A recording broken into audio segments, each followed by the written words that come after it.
Berapa banyak kita yang bersuka cita pada sore hari ini oleh lambaikan tangan. Berikan tepuk tangan. Kemudian sore-sore ini kita akan memulai ibadah pada sore hari ini. Saya mohon dengan hormat untuk handphonenya di silent terlebih dahulu supaya bisa mengganggu jalan ibadah pada sore hari ini. Baik, kita akan memulai ibadah kita dengan doa berdoa. Saya mohon Bapak Angga.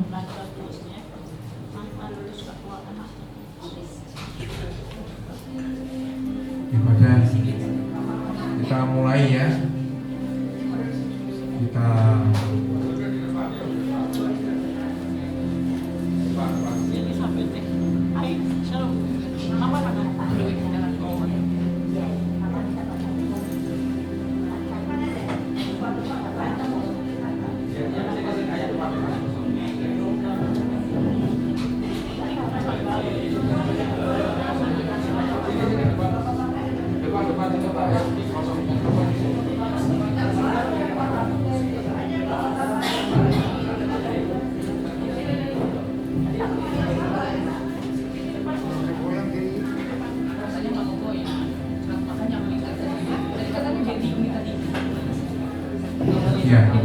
Kita mengucap syukur ya kalau pada sore ini kita berkumpul di tempat ini untuk memuji dan menyembah Tuhan. Kita mohon hadirat Tuhan untuk mengurapi kita semua sehingga kita merasakan bahwa ibadah itu ada Tuhan di depan kita sendiri. Yuk kita mulai. Mari kami mengucap syukur. Tuhan Bapa kami yang di surga, kami bersyukur bahwa kami bisa berkumpul di tempat ini pada sore ini Tuhan, sampai nanti menjelang malam Bapa. Kami percaya Engkau ada di tempat ini, dan kami mau Tuhan Engkau mengurapi kami satu persatu dengan urapan yang daripada-Mu Yesus. Karena kami butuh Engkau, kami perlu Engkau, karena urapan-Mu lah itulah membuat kami mengalami hal-hal yang kadang-kadang kami tidak menyangka Engkau ada menyembuhkan kami. Terima kasih Bapa. Kami bersyukur biarlah segala puji, segala hormat yang kami akan naikkan melalui puji-pujian pada sore ini Tuhan. Kami bisa merasakan bahwa hidup kami boleh bersuka cita di tempat ini bersama-sama. Di dalam nama Yesus Kristus kami sudah berdoa dan mengucap syukur. Haleluya. Amin. Boleh sekali lagi berikan tepuk tangan buat Tuhan kita ini. Saya percaya sore hari ini Tuhan hadir buat setiap kita. Mari kita membawa hati kita, bawa persembahan syukur yang terbaik bagi Tuhan. Sebab Dia sumber kekuatan dalam hidup kita. Dia Allah yang setia. Haleluya. Dan bahkan satu pujian, kekuatan di hidupku terdapat hanya ku dapat di dalam Yesus.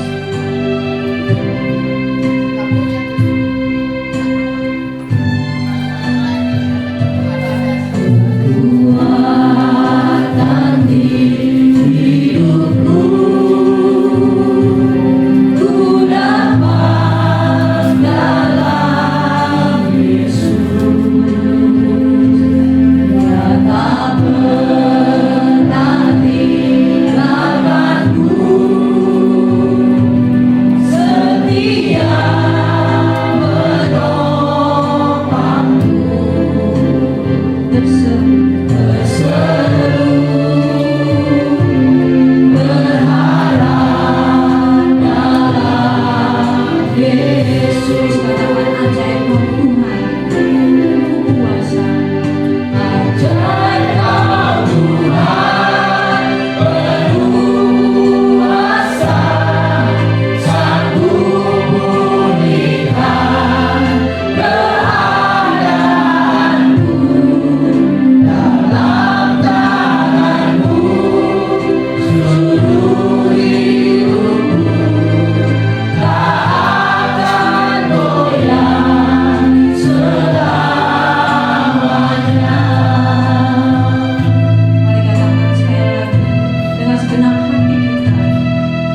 Terimalah ucapan syukur kami Tuhan, pujian dan pengagungan kami, semua hanya untuk menyenangkan hati-Mu. Kami mau terus memuji-muji, membesarkan nama-Mu. Kami mau bersorak-sorai memuliakan Raja di atas segala Raja. Demi nama Tuhan Yesus, kami yang siap bersorak-sorai, bersama-sama saya katakan, amin. Siap mau bersorak-sorai dari nama Tuhan, naikkan tanganmu. Amin. Lagi kata kami yang siap mau bersorak-sorai dari nama Tuhan. Tuhan, saya percaya kita punya Tuhan dengan sumber kekuatan kita. Amin. Amin. Yang percaya katakan amin. Haleluya. Haleluya. Kita berikan satu pujian dan bersorak bagi Tuhan atas sumber kekuatan. Kita katakan Tuhan yang paling tinggi Tuhan. Di bumi maupun di surga hanya Engkau Tuhan.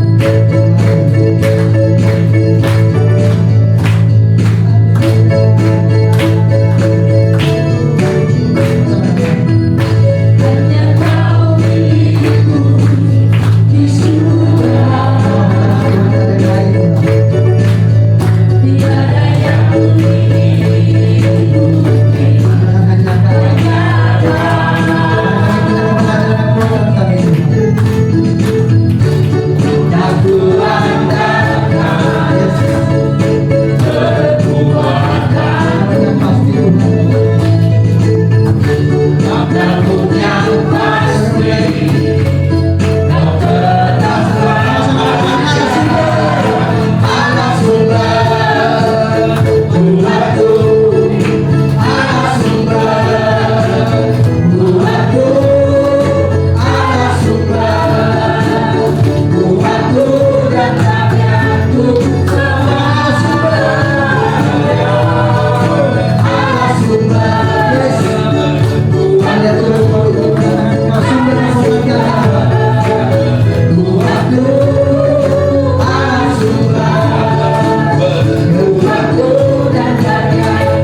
Luar biasa, oma-oma yang cantik-cantik ya.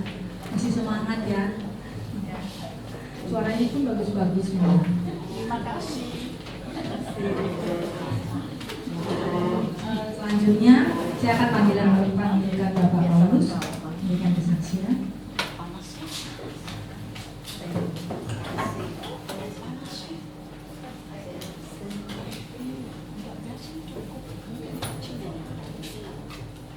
Shalom semua Bapak Ibu. Shalom. Perkenalkan, nama saya Paulus. Saya diundang Pak Kurniawan untuk bersaksi di tempat ini. Saya mohon sama Tuhan yang sudah 1 minggu kurang lebih, agar kiranya Tuhan memberkati kesaksian ini. Perkataan yang keluar datangnya dari Tuhan saja. Dalam arti semua hanya untuk kemuliaan nama Tuhan. Karena kita ini hanya alatnya aja ya. Dan kita ini pelayan Tuhan dalam arti. Saya akan menyaksikan kurang lebih kejadiannya 10 tahun yang lalu, 15 tahun yang lalu. 2010 bulan Mei tanggal 2, saya masih ingat kejadiannya. Jadi artinya saya bisa ada sampai dengan saat ini itu hanya karena kemurahan Tuhan. Saya diberikan kesempatan hidup yang kedua kali, karena waktu itu saya mengalami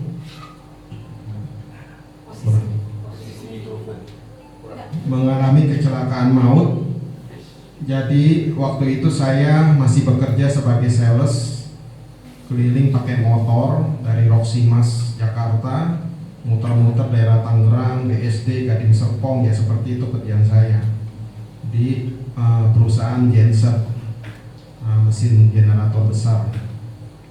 Waktu itu saya posisi habis, maksudnya baru datang ke Jakarta. Saya asli Jakarta, cuma tinggal di Kalimantan. Waktu itu habis kerusuhan, jadi saya belum tahu jalan lah waktu itu. Saya minta tolong adik saya yang nomor 2, karena dia yang tahu jalanan ya, maksudnya dia biasa jadi sales ya gitu ya.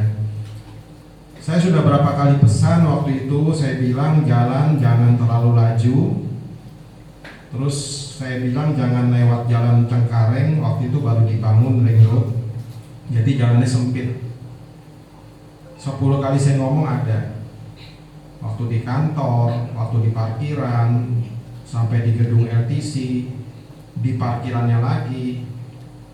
Saya nggak ngerti ya, dalam arti kenapa kok bisa disimpangin ke jalan itu yang saya bilang jangan lewat situ. Saya yakin percaya tuh Tuhan sudah mau hindarkan saya dari kecelakaan. Tetapi karena saya ngikutin adik saya jalan, akhirnya saya mengalami kecelakaan. Waktu itu posisi saya di sebelah kanan, adik saya laju, saya mau ngejar dia. Pas saya gas mau lewatin dump truck ya, dump truck tanah itu loh yang hijau yang besar tuh. Itu mungkin saya rasa supirnya dia lihat spion sebelah kiri. Lihat spion sebelah kiri, dia nggak lihat saya posisi di kanan.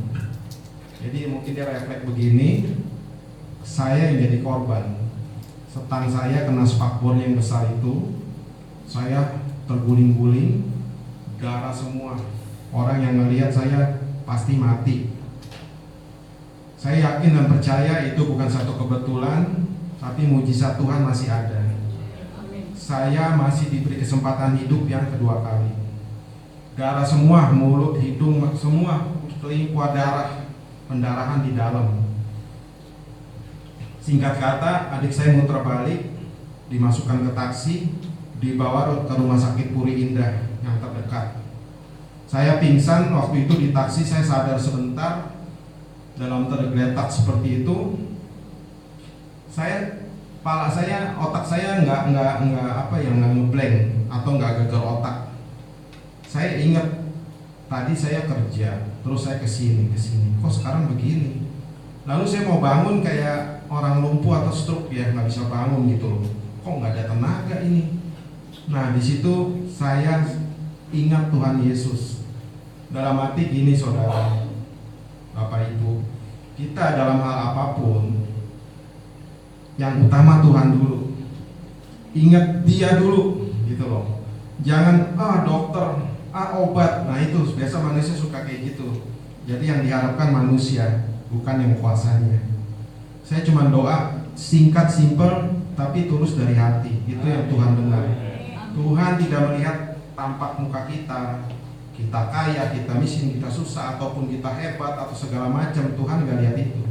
Seperti di kitab Samuel, ya, Tuhan tidak melihat penampilan atau penampakan, tapi yang Tuhan Tuhan lihat adalah hati kita. Saya cuma doa, Tuhan Yesus tolong saya. Pingsan lagi. Sampai di rumah sakit itu udah agak sore ya. Agak siang, sekitar jam 2 lewat. Tetapi diputuskan oleh tim dokter di sana, saya harus segera dioperasi. Kenapa? Karena pendarahan di dalam. Ternyata limpa saya sudah hancur atau bocor atau pecah. Ya, limpa sebesar gini aja. Kerja limpa itu kan bantu ginjal. Jadi sekarang ini saya sudah cacat, tidak punya limpa. Puji Tuhan Yesus, sampai dengan saat ini masih bisa hidup, masih bisa sehat, masih bisa bernapas, masih bisa aktivitas. Semua karena kemurahan Tuhan. Jadi saya bilang sama Tuhan, di sisa usia saya ini, Tuhan pakai saya menjadi saluran berkat buat banyak orang. Seperti itu aja doa saya. Saya tidak minta mau jadi orang sukses atau tidak. Saya ingin jadi berkat, karena upah kita kan di surga, bukan di bumi. Jadi kita melayani Tuhan ya seperti itulah. Harus dengan hati yang tulus, karena Tuhan yang lihat hati. Jadi ketika sore istri saya baru datang tanda tangan surat untuk operasi, barulah dibawa ke ruang ICU. Waktu itu saya ingat sadar lagi di dalam kereta dorong itu, saya sadar, lalu saya doa lagi tuh. Doanya apa? Tuhan Yesus tolong saya, jangan panggil saya sekarang. Bukan takut mati, karena mati kita pasti masuk surga kalau hidup benar ya. Saya cuma bilang anak saya masih kecil, Tuhan kasihan ya. Anak saya 2 pasang sekarang sudah remaja semua. Semua pemeliharaan Tuhan. Jadi ketika itu saya doa itu pingsan lagi. Nah sadar-sadarnya setelah 2 hari ada di ruang ICU atau IGD. Semuanya sudah selang, hidung, pusat, tangan, semua sudah selang diinpus gini. Udah kayak robot. Di situ saya jadi apa ya namanya, bergejolak ya. Segala emosi, kecewa, kesel, marah, semua tuh mumplek. Gara-gara ini saya jadi begini gitu. Jadi saya tuh dalam arti belum bisa mengampuni di situ. Tapi Tuhan kan tidak ingin kita menyimpan dendam ya atau amarah. Sampai saat ini masih bergumul saya. Bisa ngampunin, belum bisa melupakan, seperti itu. Nah, jadi ketika 2 hari sadar itu, waktu dibawa ke ruang operasi itu saya dengar ya, ada 4 dokter bicara. Kalau nggak dioperasi malam ini juga, saya angkat tangan. Ini sudah pendarahan hebat, gitu loh. Artinya saya nggak bisa selamat. Ya seperti itu yang saya dengar terakhir, terus pingsan, gitu loh. Yang herannya lagi juga, ketika habis di operasi di IGD itu ya, di ruang IGD, itu saya hanya 4 hari.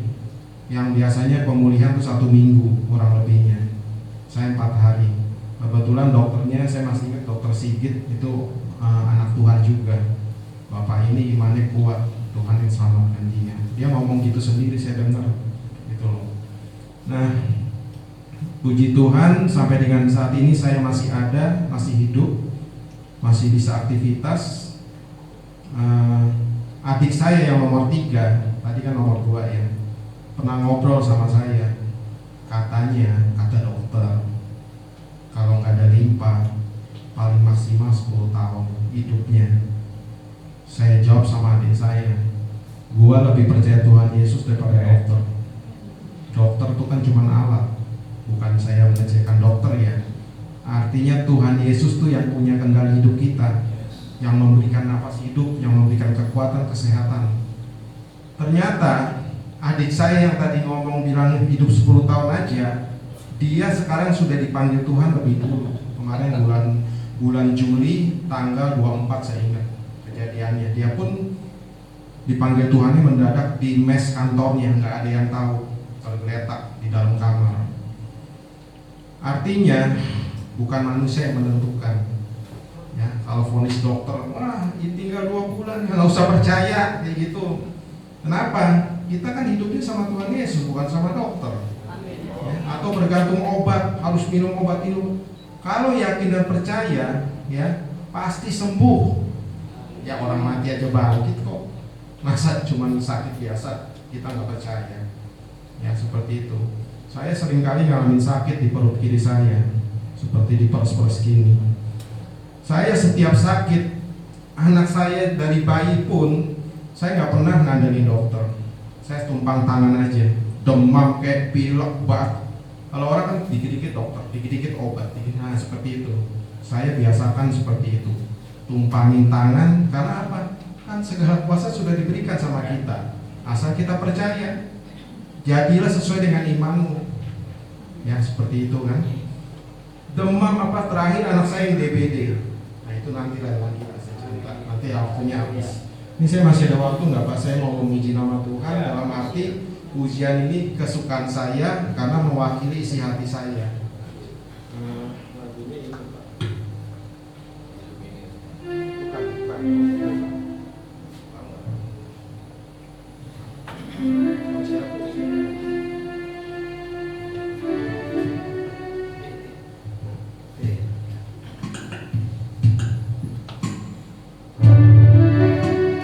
Semoga jadi berkat ya buat kita semua.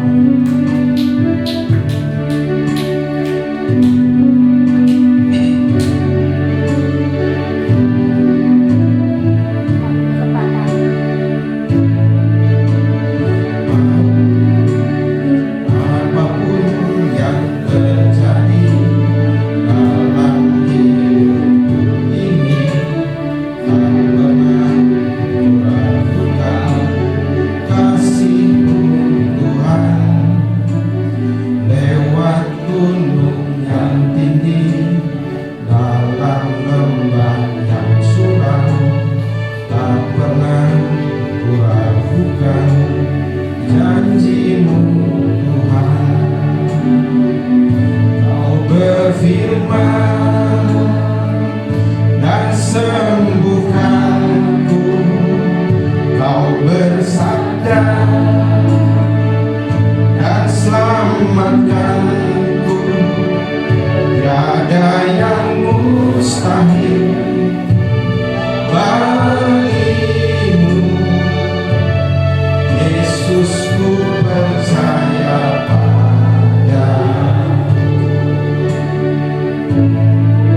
Kita nyanyi sama-sama boleh ya? Apapun yang terjadi dalam hidupku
suatu hal apapun, sakit atau masalah, ingatnya Tuhan Yesus dulu.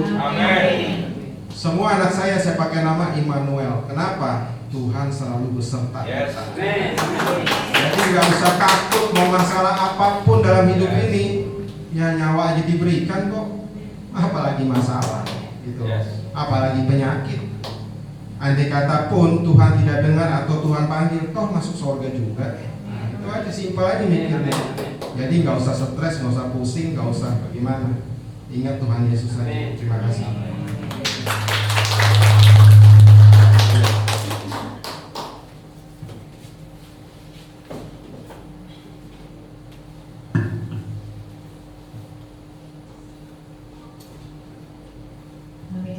Diberkati oleh kesaksian Bapak Paulus pada sore hari ini.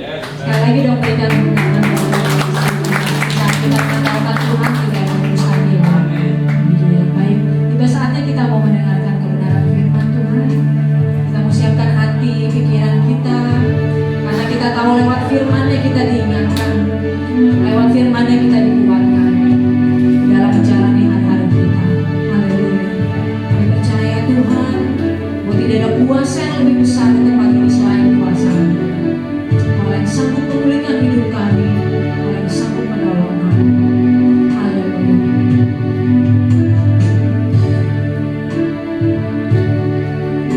Kuasa-Mu terlebih besar. Kuasa-Mu terlebih besar.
kembali di sore hari yang indah ini.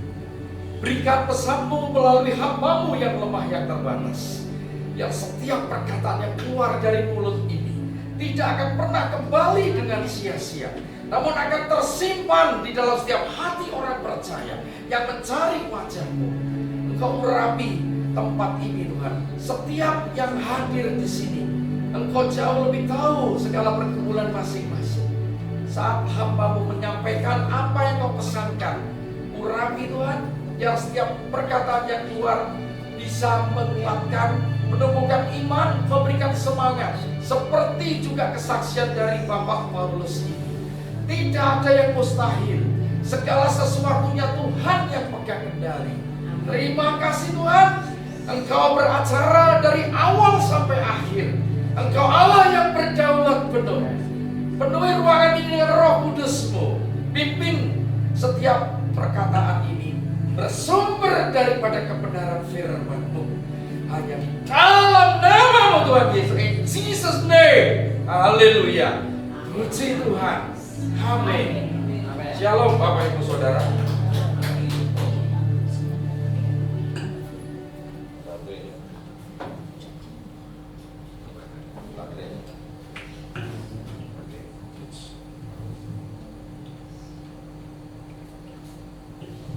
Ya, maaf, nggak masalah, kita tetap lanjutkan, nggak pakai alat ini ya.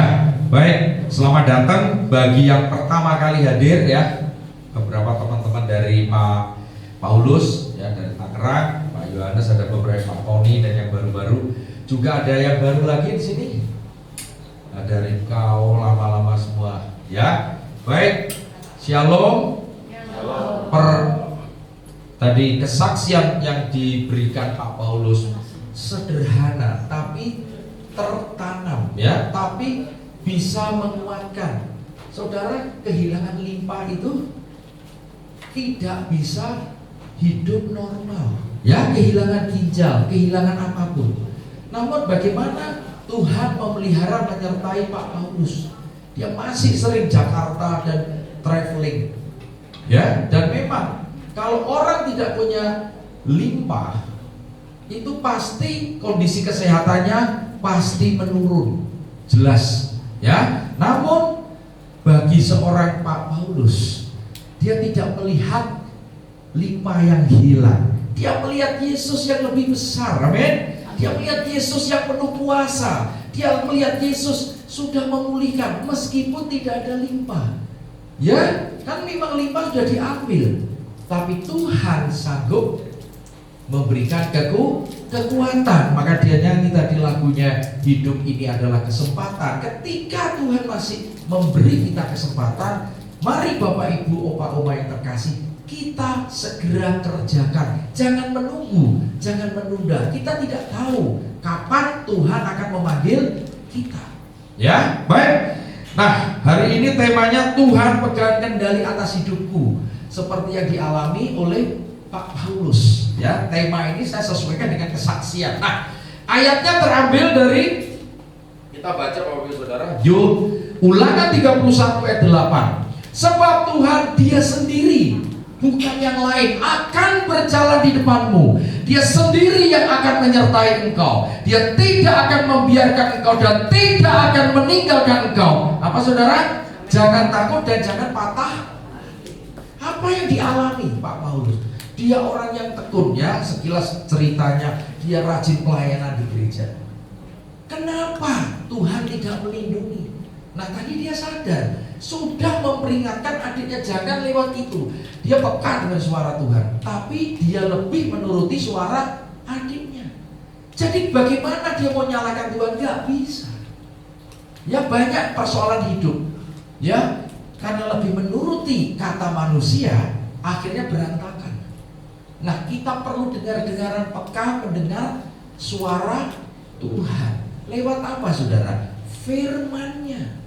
Tuhan menyatakan lewat firman, bukan lewat angin, bukan lewat suara yang audible. Ya, kalaupun beruntung seperti saudara Muhammad Qasim Murtadin yang pernah kesaksian di sini, dia luar biasa. Maka saya katakan, kalau kamu sering dengar audible, saya iri. Loh ya, dia baru bertobat berapa lama? Dan mohon maaf, untuk belajar firman-Nya mungkin kalah sama saya. Tapi kenapa Tuhan memberikan suaranya, dia bisa dengar, saya nggak bisa. Tapi saya bisa lewat firman. Ya, jadi Tuhan tidak bisa dibatasi kuasanya. Ya, dia bisa melakukan dengan caranya yang ajaib. Tapi dia pegang kendali hidup kita karena dia yang di depan. Dia yang menyertai dan dia tidak akan membiarkan kita tidak pernah meninggalkan kita. Jangan takut dan janganlah patah hati.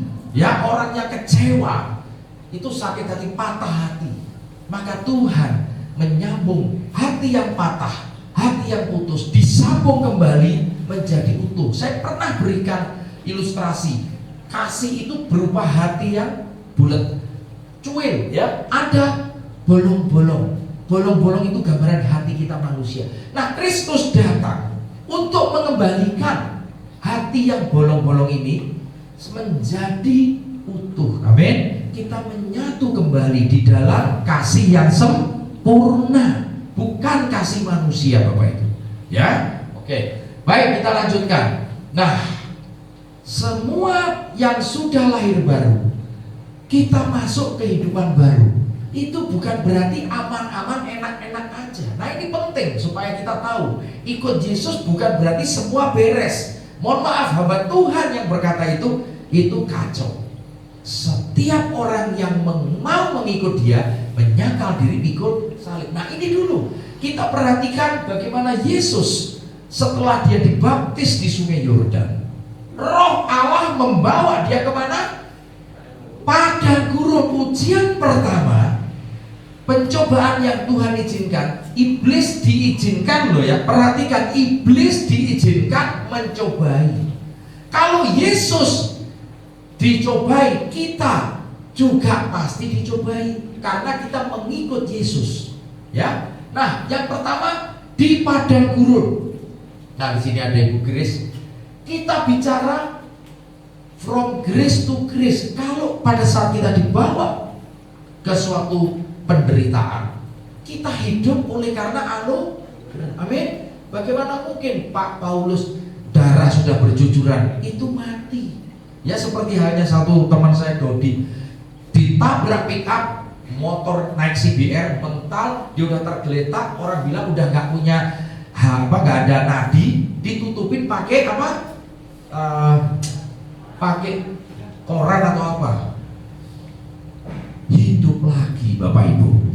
Ya, kalau Tuhan belum menghendaki orang itu meninggal, pasti diberi kesempatan. Ada rencana Tuhan gitu. Ya. Nah, jadi dari padang gurun from grace to grace, dari satu anugerah dibawa kepada anugerah yang lain. Kita ada di dalam anugerahnya, meskipun padang gurun, meskipun banyak penderitaan, kita tetap kuat bertahan. Amin. Karena anugerah Tuhan. Ya. Nah, setelah selesai lulus dari padang gurun, masuk kemana ini? Lembah kekelaman. Jadi yang pertama padang gurun, ya, kita bicara ujian penderitaan. Yang kedua ujian kekelaman, lebih berat lagi. Nah, itu namanya from faith to faith. Kita butuh iman yang seperti tadi dikatakan, lebih berat. Ya, di mana imanmu? Tuhan bilang, disinilah lembah kekelaman. Jadi Bapak, Ibu, Saudara ikut Yesus itu harus masuk 3 ujian. Maka kita butuh Roh Kudus, Bapak, Ibu, Saudara. Ya, dari satu iman dibawa kepada iman yang lebih tinggi. Amin. Bertumbuh. Ini yang kehendak Tuhan. Ya, jadi pencobaan-pencobaan tidak akan melebihi kekuatan kita. Ya, saya sampaikan yang sebelum.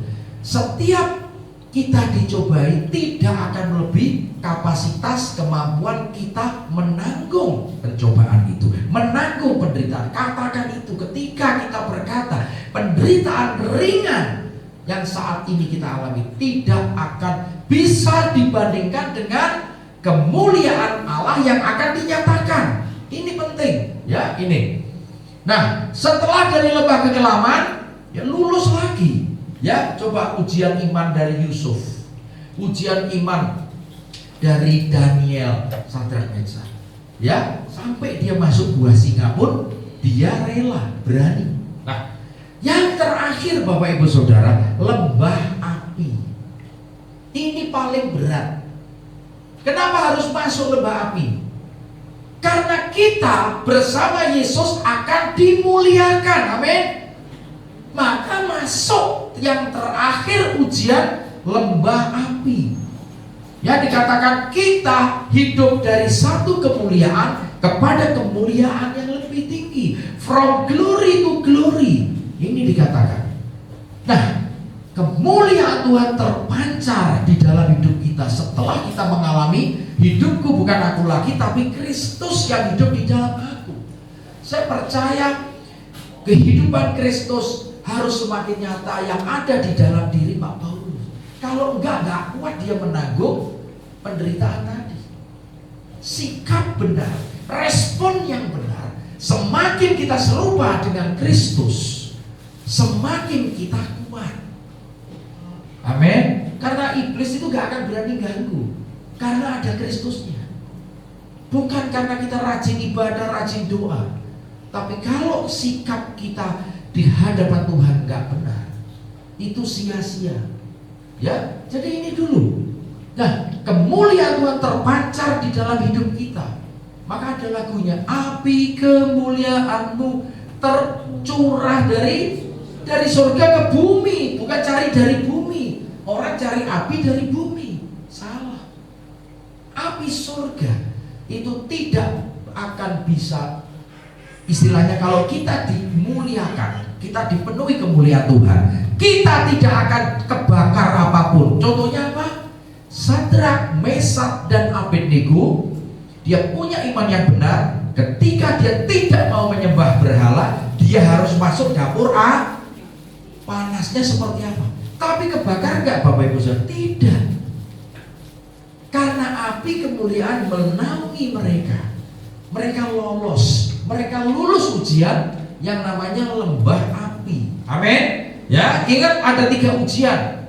Nah, barulah kemuliaan Tuhan itu terpancar keluar di dalam kehidupan setiap orang yang percaya kepada Yesus. Ini tujuannya. Jadi diuji dulu, setelah itu baru kita bisa mendeklarasikan, aku sudah mengikuti semua penderitaan, aku sudah ambil bagian. Maka kita pun akan ambil bagian di dalam kemuliaan bersama Yesus. Di mana? Di surga. Kita bukan hanya diberi karunia untuk percaya, tapi kita juga diberi karunia untuk menderita. Kadang bingung, karunia kok menderita Pak? Anugerah kok dalam kesulitan? Seperti yang dialami Rasul Paulus, kuncinya cuma satu. Kasih karunia yang lebih banyak kita terima, itulah yang menjadi modal kita, itulah yang memampukan kita untuk bisa menyelesaikan setiap tugas yang Tuhan berikan. Amin. Karena kita ada di dunia ini tidak ada yang kebetulan, ada tujuan hidup yang Tuhan sudah tetapkan. Ayatnya mau tahu, dari semula kita sudah ditetapkan. Setelah ditetapkan kita dipanggil, betul? Setelah dipanggil kita dibenarkan. Setelah dibenarkan kita baru dimuliakan. Amin. Jadi ada 4 tahap. Nah, ujian ini harus kita lewati. Pak, skip dulu, saya gak kuat. Nah, terserah. Kalau kontrak kita dengan Tuhan, misalkan di usia 70, misal kita tinggal sisa setahun, Bapak Ibu Opa Oma mikir gak? Kan masalahnya gak tahu, betul saya pun gak tahu kapan saya akan dipanggil pulang. Yang saya pikirkan menyelesaikan pekerjaannya. Itu fokus kepada penyelesaian tugas yang diberikan Tuhan. Melakukan apa?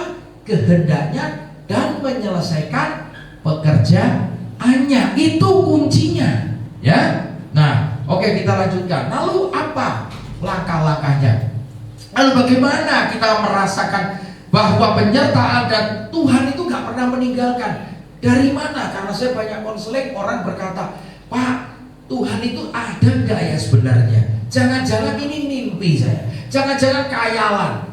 Ini orang yang sudah melayani loh, Bapak Ibu. Jadi sampai kepercayaan kepada Tuhan luntur. Jangan. Ya, kita harus tetap diingatkan. Maka kenapa Roh Kudus itu penting, Bapak Ibu? Karena Roh Kudus itu yang mengingatkan kita setiap firman yang pernah dikatakan Yesus itu diingatkan kepada kita anak-anaknya. Amin. Jadi kita ingat ada ayat muncul seperti Ferdinand ya pada saat dia. Kenapa dia ditangkap, dia masuk di Polres, harusnya dia dibully, dia Chinese. Tapi dia tidak ada uang 1 sen pun. Keluarganya buang. Disitulah momen terbaik. Saya katakan Tuhan izinkan di tempat titik nadir, di tempat titik yang terbawah, supaya orang itu merasakan pertolongan Tuhan dan dia ingat, muncul ayat apa? Daniel di gua singa. Harusnya dia habis.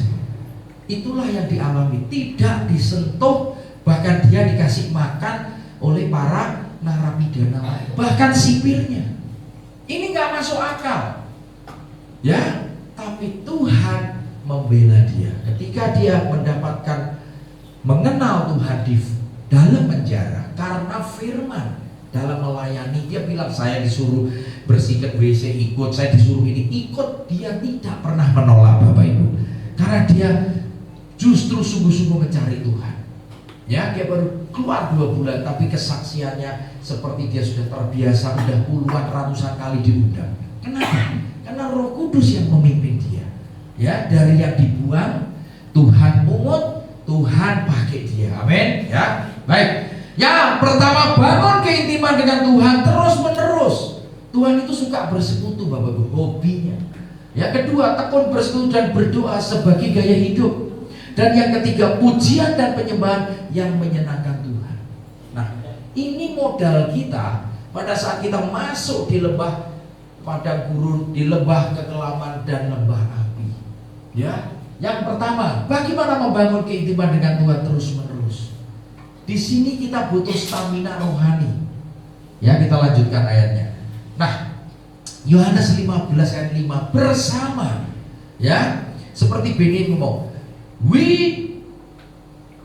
will in Christ, bukan of Christ, in, bersama, di dalam. Ya, akulah pokok anggur dan kamulah ranting-rantingnya. Barang siapa tinggal di dalam aku dan aku di dalam dia, ia akan berbuah banyak. Sebab di luar aku kamu tidak dapat berbuat apa? Jadi setiap hari kita harus selalu bersama dengan Tuhan. Setiap hari kita harus tinggal di dalam Kristus, tinggal di dalam firman-Nya. Maka apa selalu saya mengajarkan firman, firman, dan firman. Karena yang akan kita bawa pulang ke surga adalah firman yang berubah menjadi rema, logos yang berubah jadi rema. Itu yang kita bawa kembali ke surga. Amin. Bukan firman yang pengetahuan. Nah, di sini maka terus menerus kita. Maka barang siapa tinggal di dalam aku dan aku di dalam dia, dia berbuah banyak. Saya kasih ayat yang meneguhkan ini. Bukan kamu yang memilih aku, tetapi akulah yang memilih kamu. Aku perintahkan kamu pergi meninggalkan untuk apa? Menghasilkan buah. Dan buahnya harus konsisten. Buah itu seperti firman, dari dulu, sekarang, akan datang sampai selamanya, tetap tidak pernah berubah. Buah-buah yang kita hasilkan, buah roh, adalah bersifat konsisten. Apa buah roh? Diawali dengan kasih. Yang terakhir apa? Penguasaan diri. Kenapa, Bapak Ibu? Opa. Kenapa? Karena yang paling akhir, yang paling sulit, betul? Kita sering emosi, apalagi laki egois, mau menang sendiri, nggak memikirkan kepentingan orang. Ya, pengen lebih banyak, pengen berkuasa, keinginan-keinginan daging. Itulah yang saya katakan sangat berbahaya, sangat berpotensi untuk kita kehilangan keselamatan. Ya, maka Roh Kudus itu mengingatkan. Roh Kudus itu menginsafkan dunia ini. Roh Kudus itu mengajar kepada seluruh kebenaran, dan Roh Kudus juga memberitahukan hal-hal yang belum terjadi. Saya nggak pernah dengar, Pak, kalau besok ada kejadian ini. Saya mau tanya, seberapa intim kamu dengan Tuhan? Seberapa intim kamu dengan Roh Kudus? Mari ini menjadi koreksi kita. Maka saya katakan tadi, intim terus menerus. Tinggal bersama, jangan keluar masuk. Ya, ibaratnya bangunan bait Allah terdiri dari 3 ruangan: halaman, ruang kudus, dan ruang maha kudus. Betul? Kita merasa di dalam, padahal lebih sering di luar. Caranya gimana? Caranya kalau kita mengalami ketenangan, damai, berarti kita ada di dalam. Tapi kalau damai kita hilang, damai kita sudah mulai luntur, itu warning. Waduh, jangan-jangan aku di luar ini. Harusnya aku masuk kembali. Nah, semua yang mengingatkan kita adalah Roh Kudus, bukan manusia. Karena kalau kita intim dengan Roh Kudus, maka dia pasti beri peringatan. Seperti Pak Paulus, dia dikasih tahu jangan lewat jalan itu, jangan lewat jalan itu. Nggak peduli. Nah, dia dengerin suara adiknya, apa yang terjadi. Jadi jangan pernah salahkan Tuhan. Semua keputusan yang kita ambil ada konsekuensinya. Amin. Nggak bisa. Ya. Nah, ini kuncinya. Lanjutkan. Yosua 1:8. Nah, ini ya. Jangan lupa perkatakan Tauratmu, melainkan renungkan siang dan malam, sehingga engkau bertindak hati-hati di dalam setiap tulisan yang ada di dalamnya, sebab dengan demikian perjalananmu akan berhasil dan engkau beruntung. Nah, saya mau jelasin, sering sudah. Berhasil itu artinya kita makin kaya, berhasil kita makin hebat. Bukan. Berhasil menyelesaikan masalah kita satu persatu dengan pertolongan Tuhan. Amin. Jadi jangan berhasil katanya ikut orang Kristen diberkati. Ini bukan diberkati, Pak, babak belur. Ya, Pak Bedi kemarin juga ngomong mau dibaptis 1 bulan sebelumnya, mobilnya hilang. Pak Paulus juga nanti kapan ngalami musibah. Ya, ada satu lagi saya nggak mau sebut, nanti kalau dia udah sembuh, yang ngalami berbagai badai. Sorry ya, bukan masalah badai. Sampai dia bilang, salah saya apa? Tuhan, sampai sekarang saya nggak ngerti. Saya sudah ikut Tuhan, saya sudah melayani, sudah dipanggil di mana-mana, betul nggak? Saya pengen melayani full, usahanya diberikan anaknya, jebret kena masalah. Nggak ada angin, nggak ada apa, rumahnya kerobohan rumah tetangga. Dia bisa nuntut. Nah, yang ketiga kalinya jantungnya harus dibongkar, dicopot, direparasi. Halo? Yang direparasi jantung, ya. Tahu kan? Rudi. Pada saat dia melayani bersama saya, dia kesaksian, tiba-tiba udah kayak serangan jantung. Kadang hidup ini misteri, tapi saya kasih semangat terus. Bangkit ya, selesaikan pertandinganmu. Dia bilang dia mau pindah di sini, dia pengen melayani bersama saya. Saya cuma bilang doa dulu, Pak Rudi. Doa, minta hikmat, minta petunjuk. Saya bilang Tuhan bisa berikan jantung baru di surga. Itu banyak organ tubuh. Percaya? Ada paru-paru, ada limpa, nih, ada semua. Karena Tuhan yang menciptakan kita. 3 contoh nih. Cahaya masuk, cek, jantungnya baru. Cahaya masuk, cek, liver saya baru. Saya ini baru. Pasti nggak mungkin nggak saya bisa kuat seperti ini dengan usia hampir 60. Nggak mungkin. Saya masih kuat, saya masih. Tenaga saya seperti Kaleb di usia 20 tahun. Fresh. Masuk akal nggak? Saya tidurnya cuma 4-5 jam. Ya kan, hampir tiap hari jam 4 pagi, kadang jam 3 sudah dibangunkan. Udah nggak bisa tidur lagi. Nggak bisa, udah pasti melakukan semua urusan dengan Tuhan. Kok kuat? Pertanyaannya, belum saya konseling. Ini yang ikut pelayanan saya tahu sendiri. Ya, pelepasan segala macam. Tapi saya lakukan seperti Paulus. Aku bekerja lebih giat, ya, excellency, melakukan lebih dari yang Tuhan minta. Amin. Itu kenapa? Karena kasih karunia yang diberikan Tuhan lebih daripada yang lain. Itu kuncinya.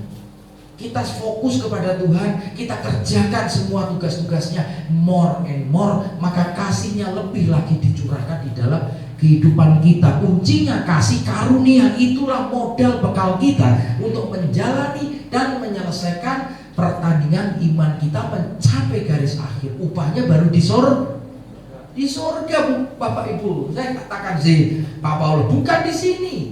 Jadi kalau kita di sini nggak punya rumah, mohon maaf. Kalau di sini kita masih ngontrak, tenang, rumah kita lagi dibangun. Nanti sudah selesai, kita pindah, ya Pak Joni ya. Sabar, yang terbaik Tuhan sudah sediakan. Amin. Bagi setiap orang yang sungguh-sungguh. Kenapa saya katakan sungguh? Banyak yang kelihatannya sungguh, padahal belum. Sungguh itu fokus, tidak ada pikiran lain. Fokus itu bicara 3 hal. Apa itu? Arahkan hatimu dan pikiranmu. Kemudian konsentrasikan, dan yang ketiga pusatkan, directing, concentrating, and centering. Itu fokus. Jadi kalau kita sudah mengarah, tapi konsentrasi kita belum full, belum fokus. Konsentrasi sudah, kita belum sampai ke titik pusat, ibaratnya anak panah. Kita belum bisa fokus. Wah ya repot Pak ya. Ya memang, bayar harga mau nggak untuk bisa fokus hanya kepada Dia? Supaya pengaruh-pengaruh dunia, pengaruh-pengaruh kuasa-kuasa roh jahat itu jauh. Ya, iblis itu bisa mengintimidasi kita. Ya, nanti biar Pak Rudi sendiri kesini. Dia sampai bingung, di ICU ada suara gini, mana Tuhanmu? Kamu minta ini, tahu semua. Bayangin, iblis itu jahat sekali sudah. Pertanyaannya, kenapa Tuhan tidak melindungi? Nah, kasusnya seperti Ayub. Dia ingat Ayub, aku lahir telanjang, kembali telanjang. Kadang-kadang Roh Kudus itu mengingatkan tepat pada waktunya, orang itu sadar.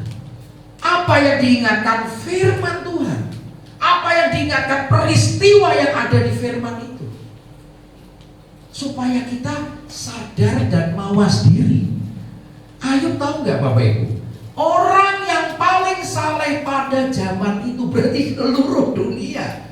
Tadinya saya juga nggak tahu, Pak. Saya pikir dia paling saleh di kotanya. Di kotanya, misalkan Jakarta, bukan di Indonesia, bukan di luar negeri. Ini seluruh pada zaman itu dia paling saleh.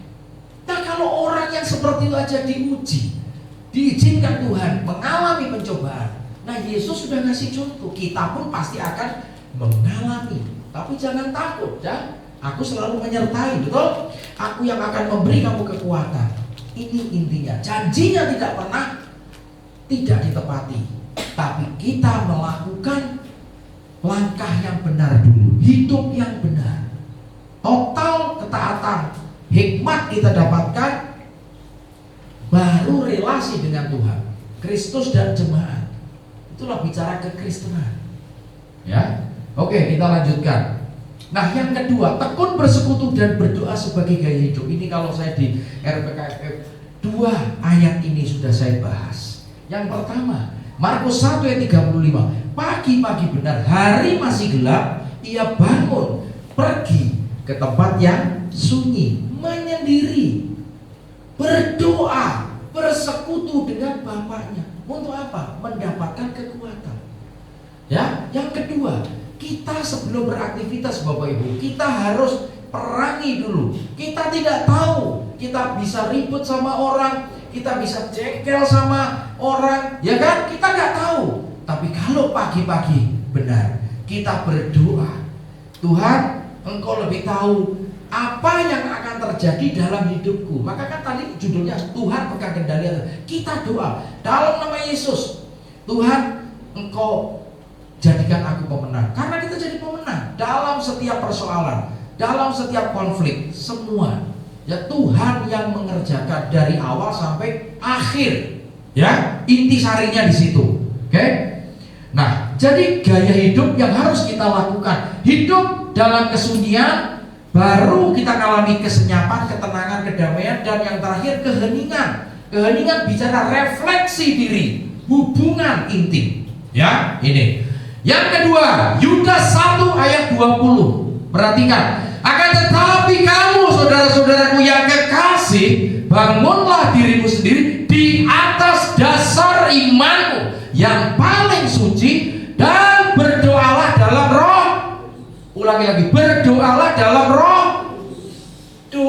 dipimpin Roh Kudus, Bapak Ibu. Ini dua ayat ini paket. Kita punya iman nggak? Punya. Anugerah, kita diberi anugerah keselamatan. Percaya kepada Kristus itu iman. Nah setelah itu diapain? Dibangun. Tambahkan kebajikan. Ada yang tahu ayatnya? Dari kebajikan tambahkan pengetahuan.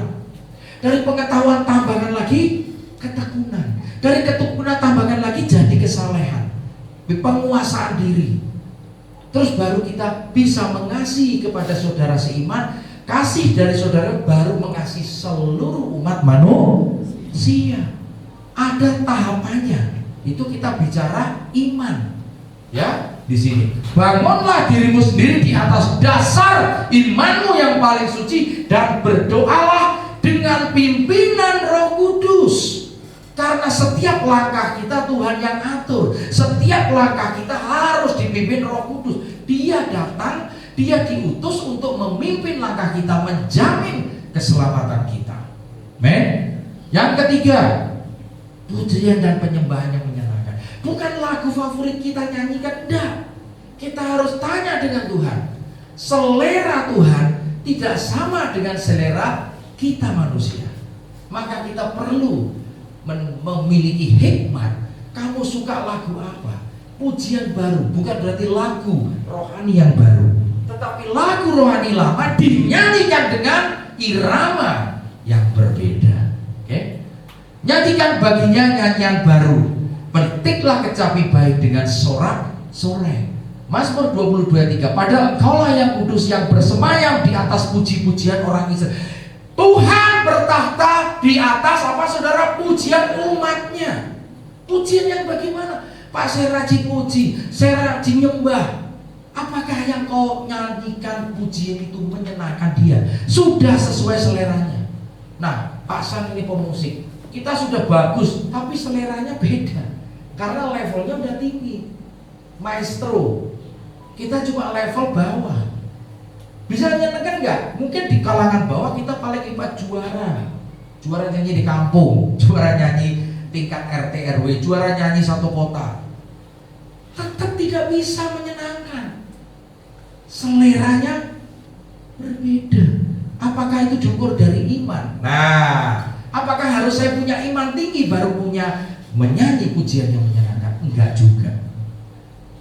Ini saya mau kata, kalau Tuhan suka-sukaku, dia mau supaya kita nyanyi.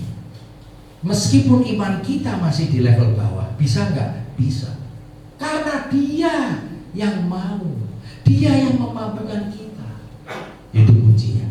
Jadi serahkan semuanya, biarkan Tuhan yang mengerjakan. Amin. Ya, ini. Engkau yang kudus bersemayam di atas pujian. Jadi pada saat kita mengalami tekanan, pada saat kejepit, kita datang kepada Dia. Apa yang Tuhan mau pujikan, kita puji apa yang Dia mau. Itu kuncinya Bapak Ibu. Ya, bukan apa yang kita sukai. Selalu saya nggak bisa nyanyi, saya sukanya nyanyi Ku mau cinta Yesus. Itu terus keliru. Kita duduk tenang, nanti Roh Kudus akan memberi tanda. Nah, masing-masing beda. Kepekaan kita bicara. Ya, oh tiba-tiba ada lagu ini. Atau kita lagi buka YouTube, tiba-tiba kita bisa fokus ke satu nyanyian baru yang kita nggak menguasai. Terus Tuhan mau latihan dulu. Setelah kamu pintar, kamu nyanyi. Itu maunya Roh Kudus, tapi kan nggak dengar Pak saya. Tapi itu tandanya. Kita belajar mengenal tanda sebelum kita melakukan apa yang Tuhan mau. Semua didahului dengan tanda, betul nggak? Semua diawali. Ada awal dan akhir. Dia pegang kendali atas hidup kita. Karena apa? Karena Dia Allah yang memulai, Dia Allah yang mengakhiri. Dia Alfa dan Omega. Dia yang menulis. He is the author and the finisher. Apa artinya? Dia yang menulis kisah hidup kita. Dia yang menyelesaikan. Ngerti? Jadi kita ini ada di dalam ceritanya Tuhan. Kita ini seperti pemain sandiwara, seperti artis dan di dalam movie atau film. Sutradaranya Tuhan, produsernya Bapak, sutradaranya Tuhan Yesus. Kalau kita ngikuti instruksinya, maka kita bisa memerankan ya seorang artis aktor yang benar. Kita meniru siapa? Yesus. Kita dinilai Bapak Ibu Saudara yang paling mirip sama Yesus. Kita bersaing yuk, bukan bersaing untuk nambah jemaat gereja-gereja, tapi bersaing apakah hidupku sudah semakin serupa dengan Kristus, semakin disempurnakan. Itu saya memberi tantangan itu ya, gak butuh saingan sana saingan sini. Kita sendiri diawali dari diri kita.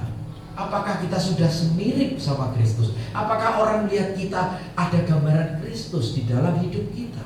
Seperti yang dialami Susan Hetty.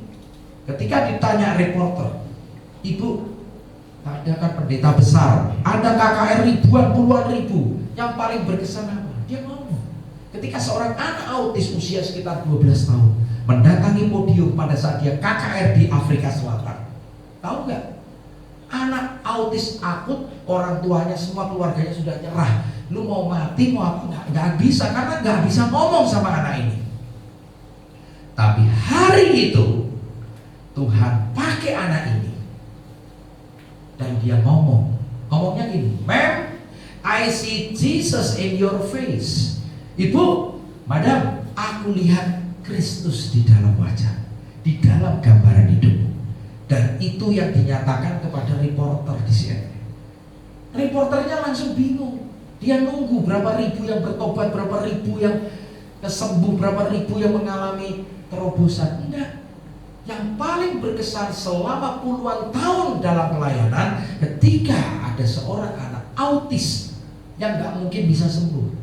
Tuhan bisa pakai siapapun. Anak ini pasti dihina. Anak ini tidak diperhitungkan. Yang dibuat Tuhan panggil, yang dibuat Tuhan pungut, dibenahi dan dijadikan untuk menyampaikan pesannya. Amin. Mari saudara-saudaraku yang terkasih, kita berkompetisi yuk. Seberapa mirip sih dengan karakter Kristus, sifat Kristus, dan buah-buah roh yang keluar dari hidup kita. Ada 9 buah roh, betul? Kesabaran, kasih mesra, damai sejahtera, sukacita, kebaikan, kemurahan, kesetiaan, ya, penguasaan diri. Itu yang terakhir, karena yang paling sulit. Daging kita itu harus dikikis habis. Nah, prosesnya lewat masalah. Jadi jadikan masalah sarana, jangan alergi. Makin banyak masalah berarti makin cepat mengikis kedagingan saya, mengikis ego saya, mengikis keinginan mata, sampai saya betul-betul diubah seperti Kristus. Kasihnya keluar, terpancar. Ya, oke, yang terakhir. Nah, kesimpulan, Tuhan kuatkan dan teguhkan iman kita dalam perjalanan kehidupan kita di dunia. Jangan takut, aku telah mengalahkan dunia. Amin. Artinya dosa, di mana sekatmu dosa? Selesai. Tetelestai, finishing well, selesai. Kenapa kita mesti takut dan khawatir? Aku sudah selesaikan bagian yang tidak mungkin manusia selesaikan. Tuhan tahu kapasitas kita Bapak Ibu Saudara. Tuhan tahu kemampuan kita. Maka Dia kasih ayat. Pencobaan-pencobaan tidak akan melebihi kekuatan kita manusia untuk menanggung. Dia tahu kita gak akan mampu. Maka Dia kasih porsi sesuai dengan kapasitas kita. Kalau sudah dikasih pikul salib, kita masih ngeluh terus, repot. Ya, lo iya dong. Ini ribet ini. Udah kalau gitu kamu antriannya mundur lagi. Padahal udah di depan. Tinggal masuk pintu gerbang surga. Tapi hanya gara-gara kita kecewa sama Tuhan, kita ngeluh, posisinya digeser tuh. Itu yang terjadi. Maju. Nanti kalau dia melakukan apa lagi, mundur lagi. Capek enggak? Urutan paling belakang. Jadi kita memelihara iman. Ya, semoga Allah menguduskan roh, jiwa dan tubuhmu agar terpelihara dengan sempurna dan tidak bercacat pada saat kedatangan Yesus. Ini yang harus kita kerjakan, ini yang harus kita pertahankan Bapak Ibu umat. Prosesnya, ya seperti di MOC kemarin Bro Gigi, habis-habisan dari kehidupan mewah dikasih nasi basi juga. Saya sampai gele-gele kepala, bisa makan nggak? Mau mau nggak mau. Nah, apakah harus didisiplinkan? Apakah harus dihajar seperti itu? Jangan. Ya, kalau bisa kita dengar firman Tuhan, Roh Kudus bekerja, kita tidak akan masuk ke pencobaan yang lebih berat atau ujian yang lebih berat, tapi ujian yang sudah diukur, yang Tuhan sudah berikan kekuatan kita menanggung. Amin. Itu katakan. Jadi penderitaan ini ringan, pikuk yang kupasang ringan. Nah, kalau ringan kenapa kita terasa berat? Kalau kita percaya dengan Tuhan yang ngomong, ringan ya ringan, betul nggak? Kalau kita terasa berat, ada masalah nggak? Ada. Berarti langkah awal kita, penyangkalan diri kita kurang beres. Kita tuntaskan, baru pikul salibnya ringan. Setelah itu baru mengikut aku, mengikut Yesus.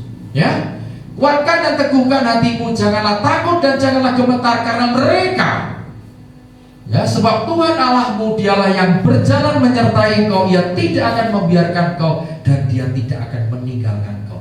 Di ayat emas kata-kata tidak akan membiarkan dan tidak akan meninggalkan kita. Amin. Diulangi lagi. Awali dengan Tuhan menyertai, akhiri juga dengan Tuhan menyertai. Amin. Karena Dia Alfa dan Omega. Inilah kuncinya kenapa Tuhan pegang kendali atas hidupmu. Katakan itu. Tuhan yang memimpin langkah kita, Tuhan yang menyertai kita, Tuhan yang akan nolong kita dan menyelesaikan semua di dalam persoalan hidup kita manusia. Amin. Ya, baik. Ini terakhir kita akan menyanyi satu lagu. Semua baik, ya. Kenapa? Karena Tuhan itu baik pada dasarnya. Saya minta satu lagu, nanti kita tutup. Semua baik, semua baik. Apa yang telah kau berbuat di dalam hidupku, semua baik, sungguh teramat baik. Kau jadikan hidupku berarti.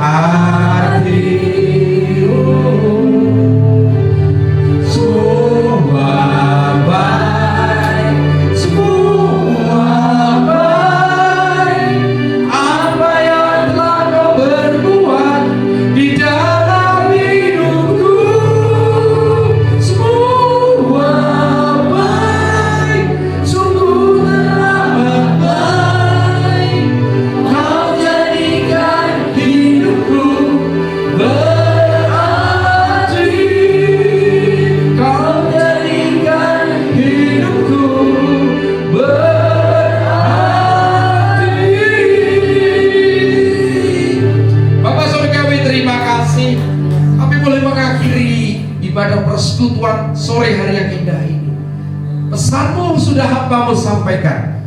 Biarkan menjadi rema di dalam setiap hati orang yang percaya yang ada di tempat ini, untuk bisa menyadarkan, untuk bisa mengubah menjadi pribadi serupa seperti Engkau. Tuhan, bekerjalah di dalam setiap kehidupan kami. Kami butuh Engkau lebih dari segalanya. Kami percaya Engkau pegang kendali atas hidupku. Engkau tidak akan pernah meninggalkan dan membiarkan kami berjalan sendirian. Bapak, Ibu, Saudara yang terkasih, Oma-oma yang tercinta, Tuhan selalu ada di dalam hati. Tuhan tidak pernah pergi. Persoalannya kita yang terlalu banyak masalah, sehingga kita kurang peka mendengar suaranya. Sore hari ini, biarlah kita sadar, kita harus mau membangun keintiman lebih. Kita harus perbaiki lagi, supaya kita punya fellowship, punya persekutuan yang indah dengan Tuhan. Kita mau menyanyikan pujian baru yang Kau mau sesuai seleramu, bukan sesuai aku, tapi jadilah seperti kehendak-Mu. Terima kasih Tuhan.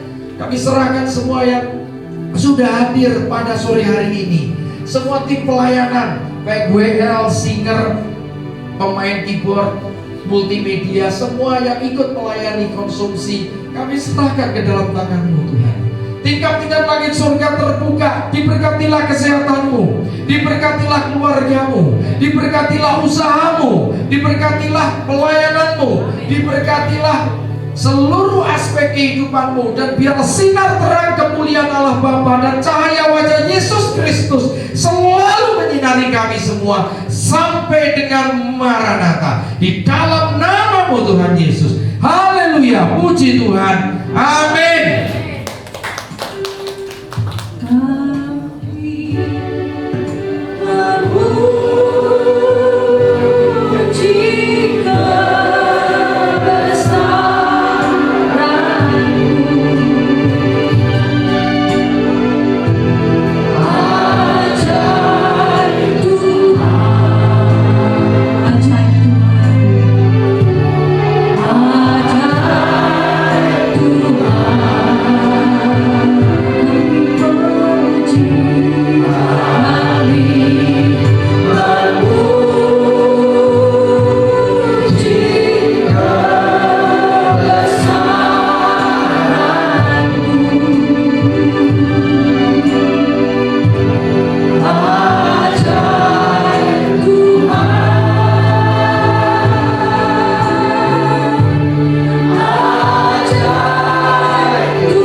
Ya, Opa, Oma, Bapak, Ibu, saya nggak lama-lama ya.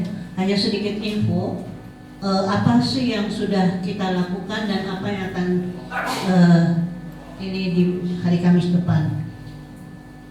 Kamis depan kita akan mendengarkan firman Tuhan yang dibawakan oleh Pak Kurniawan dengan tema di balik musibah ada kuasa Tuhan. Ya, ini penting sekali buat kita karena kita hidup selalu dalam hidup ini ada masalah ya. Jadi Bapak Ibu Saudara sekalian diminta kehadirannya Kamis depan tanggal 26 Juni. Kemudian ada kesaksian yang ini kita tunggu-tunggu beberapa minggu yang lalu. Ibu Biliana yang lolos dari maut karena tertimpa orang yang bunuh diri dari lantai 25. Wow, bisa hidup sampai hari ini. Itu suatu mujizat dan kuasa Tuhan ya. Kita akan dengarkan Kamis depan. Kemudian ini kegiatan rutin dari Pak Kurniawan, yaitu pelayanan dan bakti sosial pemulung, pengemis dan anak jalanan setiap hari Rabu ya Bapak ya. Kemudian ini minggu kemarin Paduan Suara Razia mengisi acara dalam ibadah dan pelayanan di Panti Werda Mulia. Nah ini oma opa yang ada di Panti Mulia di Jalan Hadiah ya Pak Korea, di Jalan Hadiah. Nah ini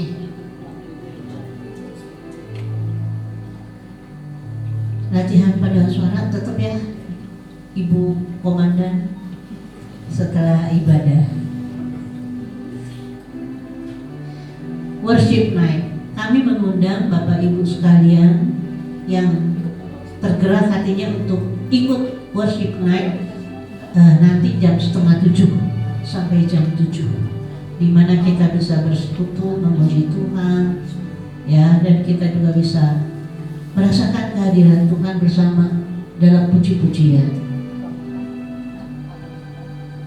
Pray for setiap hari Senin jam 11 malam sampai jam 12 malam yang dibawakan oleh Pak Kurniawan dengan Ibu Feni ya. Jadi bagi yang belum tidur jam 11 malam setiap hari Senin, monggo melihat atau mendengarkan RPK FM di gelombang 96,3. Dan doa fajar tetap diadakan Senin, Rabu, Jumat pukul 4:30.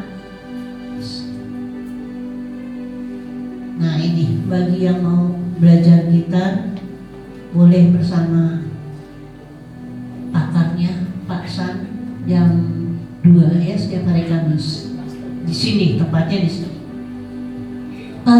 Bible study untuk yang berminat memperdalam firman Tuhan, mengenal firman Tuhan.